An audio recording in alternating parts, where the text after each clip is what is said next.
America और Iran के बीच वक्त के साथ दुश्मनी और गहराती जा रही है। जहां इस साल की शुरुआत में पहले एक अमेरिकी ड्रोन स्ट्राइक में ईरान का जनरल कमांडर कासिम सुलेमानी मारा गया और फिर ईरान के मशहूर परमाणु वैज्ञानिक की हत्या हुई, उसके बाद ईरान के दिल में अमेरिका के लिए नफरत और बढ़ गई। तो वहीं अब इराक की राजधानी बगदाद में अमेरिकी दूतावास पर हुए हमले में जिस तरीके से ईरान का नाम आ रहा है, उससे दोनों देशों के बीच रिश्तों में तल्खी और बढ़ गई है।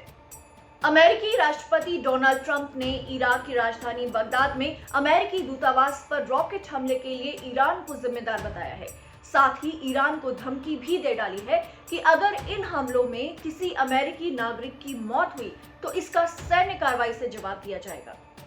ट्रंप ने अमेरिकी दूतावास पर दागे गए रॉकेट की तस्वीर ट्वीट की और कहा कि ये रॉकेट ईरान के हैं। डोनाल्ड ट्रंप ने ट्वीट करके कहा कि रविवार को बगदाद में हमारे दूतावास पर कई रॉकेट दागे गए। 3 रॉकेट दागे नहीं जा सके। अनुमान लगाइए कि रॉकेट कहां से आए थे।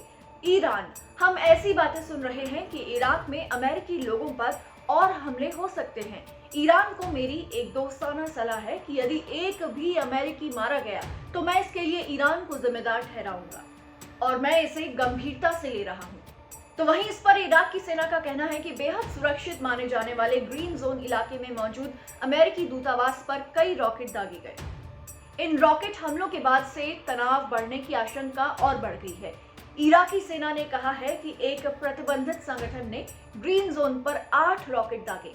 इस हमले में एक इराकी सैनिक घायल हो गया और कई कारों तथा इमारतों को नुकसान पहुंचा है। रिपोर्ट्स के मुताबिक एम्बेसी की सुरक्षा में लगे American C RAM radar guided defence system से रॉकेट का सामना हुआ और दूसरे रॉकेट अपने निशाने से चूक गए। बता दें कि ट्रंप से पहले अमेरिका के विदेश मंत्री माइक पॉम्पियो ने भी बगदाद में हुए हमले के लिए ईरान के समर्थित ग्रुप को जिम्मेदार ठहराया था। अमेरिका में राष्ट्रपति बाइडेन का गद्दी पर बैठना तय है, लेकिन कुछ प्रक्रियाएं अभी भी बाकी हैं। अमेरिका को डर है कि इस बीच इराक में ईरान समर्थित फोर्स 3 जनवरी को ईरान के जनरल कासिम सुलेमानी की मौत की बरसी पर कुछ हैरान करने वाली हरकतों को अंजाम दे सकता है। जनवरी 2020 में इंटरनेशनल एयरपोर्ट पर अमेरिकी ड्रोन स्ट्राइक में ईरान के जनरल कमांडर कासिम सुलेमानी की मौत हो गई थी।